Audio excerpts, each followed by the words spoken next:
جی بسم اللہ الرحمن الرحیم۔ اسحاق 000 کیلیگرافی چینل میں خوش آمدید۔ آج میں آپ کو بیسک جو ورڈ ہے الف اس کے بارے میں بتاؤں گا کہ وہ کس طرح لکھا جاتا ہے، اور یہ قلم سے لکھنا سکھاؤں گا آپ کو۔ یہ قلم دیکھ رہے ہیں آپ، بڑا خوبصورت قلم میں نے خود تیار کیا ہے بانس سے۔ یہ بانس والا قلم ہے، اور جو میں انک یوز کر رہا ہوں یہ شپ مارکا جو ہے نا، ٹینٹر، یہ ٹنٹن ہم اس کو بولتے ہیں۔ یہ اس کی جو ہے نا وہ انک ہے، یہ ٹنٹن کی انک ہے، یہ میں استعمال کر رہا ہوں۔ یہ ایسے نہیں میں کر رہا کہ یہ میں وہ خطاطی والی جو پروفیشنل انک ہے وہ استعمال کر رہا ہوں، وہ تو بڑی آسانی سے لکھا جاتا ہے اس کے ساتھ، لیکن ایسے نہیں ہم کرتے کہ ہم آسانی سے کام کر لیں اور اسٹوڈنٹ کو جو ہے نا وہ امتحان میں ڈال دیں۔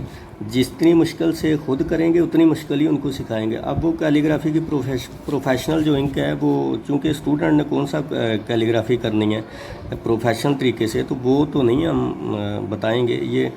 یہ پریکٹس کرنے کے لیے، چونکہ یہ ہر چیز آسانی سے مل جاتی ہے، تو وہی چیزیں میں آپ کے ساتھ شیئر کروں گا جو آسانی سے ہر جگہ سے مل سکتی ہیں۔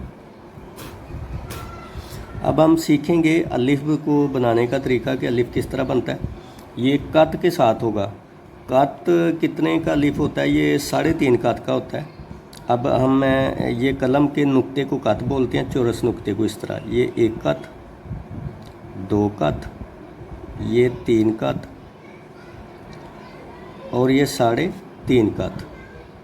یہ ہم نے جناب یہ لائن لگائی، اتنا اس کا الف بنے گا۔ اب میں ادھر الف بناتا ہوں، اس کے نیچے بھی لائن لگاتا ہوں ایسے، اور اوپر بھی لائن لگاتا ہوں ایسے۔ اب میں اس قلم سے اس کا الف بناؤں گا ایسے۔ یہ اس کا الف بن گیا، بڑا خوبصورت الف بنا۔ اتنے وزن میں الف بنے گا، ٹھیک ہے۔ تو قط جو ہوتے ہیں نا، اس کو یہ جو نقطہ ہے، ہم اس کو اپنی زبان میں خطاط جو ہیں یہ قط بولتے ہیں، ایسے یہ قط بولتے ہیں۔ تو قط کے حساب سے اب ہم آپ کو یہ مشق لکھنا جو ہے نا سٹارٹ کروا رہے ہیں۔ کیوں کروا رہے ہیں؟ کہ جو آپ نے چیز پکڑی ہو، جو بھی آپ نے چیز پکڑی ہے، یہ قلم پکڑا ہے، برش پکڑا ہے، کٹ مارکر پکڑا ہے، تو جتنا اس کا قط ہوگا نا، یہ نقطہ وہ جتنا موٹا بنائے گی، اتنی موٹائی کی میجرمنٹ آپ لگا لیں گے تو سارے لفظوں کو جو بیلنس ہے وہ بالکل برابر پہ آئے گا۔ اگر وہ میجرمنٹ قط کے حساب سے نہ نکلے تو لفظوں کا جو بیلنس ہے وہ برابر میں نہیں آتا۔ اگر میں بنا قط کے اگر لکھ دوں تو میں اتنا بڑا بھی الف لکھ سکتا تھا، اور یہ غلط ہے، یہ ٹھیک نہیں ہے۔ الف اس نے اتنا بنانا ہے، اس کی یہی میجرمنٹ ہے جو استادوں نے بتائی ہے، یہ غلط ہے۔ یہ اس طرح الف نہیں بنے گا، یہ بالکل غلط الف ہے۔ اب یہ الف کا جو طریقہ ہے یہ میں پھر آپ کو بتا دیتا ہوں دوسری دفعہ، کہ ہم نے یہ ایک نقطہ لگایا، اس طرح نقطہ لگانا آپ نے کہ اس کا کونا اوپر نیچے کو، پھر ہم نے دوسرا نقطہ لگایا، پھر ہم نے اس کے بعد تیسرا نقطہ لگایا، اور اس کے بعد ہم نے یہ آدھا نقطہ لگایا۔ اب یہاں سے ہم سٹارٹ کریں گے،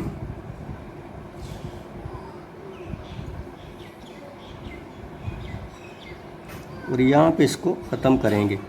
سٹارٹ بھی جو ہے نا یہ کارنر کے نقطے کے کارنر سے لیا گیا، اور ختم بھی نقطے کے کارنر سے ہوا ہے، تو یہ بڑا خوبصورت سا ایک الف بن گیا ہے۔ اب جو ہے نا اس کے بعد ہم نیکسٹ جو ہے بے کو بنائیں گے، کشید بے بھی، اور جو بیسک بے ہے سمپل وہ بھی۔ تو اس کو بھی ہم قط کے حساب سے آپ کو لکھنا بتائیں گے کہ قط کے حساب سے کس طرح یہ لکھی جاتی ہے۔ اب تک کے لیے اتنا ہی۔ یہ ایک لفظ پہ جو ہے نا بڑی باریکی کے ساتھ میں آپ کو بتانا ہے کہ ویڈیو جو ہے نا یہ پلے لسٹ میں بناؤں گا، یہ نیکسٹ انشاءاللہ بے کی بناؤں گا، تاکہ آپ کو بہتر طریقے سے بہت جو ہے نا قریب آ کے آپ کو یہ اس کے جو سٹائل ہے، اس کا جو طریقہ کار ہے وہ بہت قریب سے آپ کو پتہ ہو، تاکہ آپ جو ہے نا امیج جو ہے آپ کے ذہن میں پک جائے اور آپ لکھنے میں آپ کو دشواری نہ ہو۔ دیکھیں وہی اسٹوڈنٹ ڈھیلا لکھتے ہیں، آہستہ لکھتے ہیں، جن کے ذہن میں خاکہ نہیں ہوتا کہ الف کو کس طرح بنانا ہے، اس کی امیج، اس کی جو ہے نا شکل، وہ جب ذہن میں نہ ہوگی تو آپ ڈر ڈر کے لکھیں گے، آپ بہت سلو لکھیں گے اور آپ سے املا کی غلطیاں بھی بہت زیادہ ہوں گی۔ تو جب آپ کے ذہن میں جب آپ اس کی پریکٹس بار بار کریں گے، آپ کے ذہن میں یہ الفاظ پک جائیں گے تو آپ کو لکھنے میں بہت زیادہ آسانی ہوگی اور آپ بہت ہی اچھا بڑا خوبصورت جیسے ہم لکھتے ہیں، ہم نے بھی اسی طرح اسٹڈی کیا ہوا ہے، ویسے آپ کریں گے تو آپ بھی ہماری طرح بڑا اچھا خوبصورت لکھیں گے۔ اور اسپیشلی جو پڑھنے والے بچے ہیں، جو اسٹوڈنٹ ہیں، وہ مارکس میں جو ان کے جو سالانہ بورڈ کے پیپر ہیں، ان میں ان کے مارکس جو ہے نا بہت اچھے آئیں گے، بہت اعلیٰ مارکس آئیں گے۔ اس کی جو ہے نا بڑی یہ بنیادی چیز ہے ہینڈ رائٹنگ جو ہے مارکس لانے میں۔ اگر آپ کی ہینڈ رائٹنگ بری ہے تو پھر آپ جتنے مرضی لائق ہیں آپ کے اتنے نمبر نہیں آ سکتے۔ ہینڈ رائٹنگ کی وجہ سے بھی نمبر بہت زیادہ نمبروں کا لاس ہو جاتا ہے۔ تو انشاءاللہ نیکسٹ ویڈیو میں دوبارہ جلدی حاضر ہوتے ہیں، تب تک کے لیے اللہ حافظ۔